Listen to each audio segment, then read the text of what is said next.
ಅದು ಅದೆಂತ ಹೇಳ್ತಾರಲ್ಲ, ದೇವ್ ಕೇಳಿ ಮುಗಿಸಿಬಿಟ್ಟು ಹೇಳಿ. ಕಂಡವ್ರ ಮನೆ ಅಜ್ಜಿಯೆಲ್ಲ ದೇವಿಕೆ ಮಾಡಿಬಿಟ್ಟಿದ್ದೇವೆ ನಾವು. ಯಾಕೆಂತಂದ್ರೆ ಯಾರಿಗೂ ಹೆಸರು ಗೊತ್ತಿಲ್ಲ. ಇನ್ನಾರ್ದು ಹೆಸರು ಹೇಳಿದ್ರೆ ಇನ್ಯಾರ್ದು ಮನೆ ಅಜ್ಜಿಗೆ ತರ್ಪಣ ಬಿದ್ದೆ ಹೋಗ್ತದೆ. ಹಾಗಾಗಿ ಭಟ್ರು ಬಾಳೆ ತುದಿಗೆ ಅಚ್ಚಿಗೊಂದು ಪಾತ್ರದಲ್ಲಿ ಅನ್ನ ತಂದಿಟ್ಟು ಅದಕ್ಕೆ ಗೂಗ್ರಾಸ ಅಂತ ಬಿಡ್ತಾನೆ. ಭಟ್ರು ನೋಡ್ತಾನೆ, ನಮಗೊಂಥರ ಹೆದರಿಕೆ ಅದು ಭಟ್ರಿಗೆ ಬಿಟ್ಟ ಬೇರೆಯವ್ರಿಗೆ ಬಿಟ್ಟ ಅಂತಾನೆ ಗೊತ್ತಾಗೋದಿಲ್ಲ.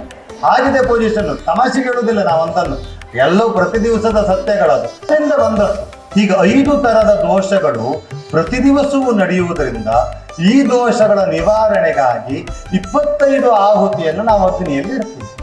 ಅದನ್ನು ನಾವು ವೈಶ್ವದೇವ ಅಂತ ಕರೆದಿದ್ವಿ. ಅದನ್ನು ಮಾಡಿದ್ರಿಂದ ನಮಗೆ ತೊಂದರೆ ಇರಲಿಲ್ಲ.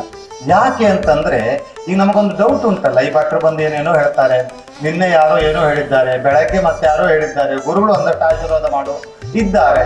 ಹಾಗಾಗಿ ಇದಿಷ್ಟು ಎಂದದಕ್ಕೆ ಪ್ರಯೋಜನ? 2011ನೇ ಇಸವಿಯಲ್ಲಿ ಕೇರಳದ ಕೊಚ್ಚಿನಲ್ಲಿ ಒಂದು ಯಜ್ಞ ನಡೆದಿತ್ತು, ಅತಿರಾತ್ರ ಎನ್ನುವ ಹೆಸರಿನ ಯಜ್ಞ.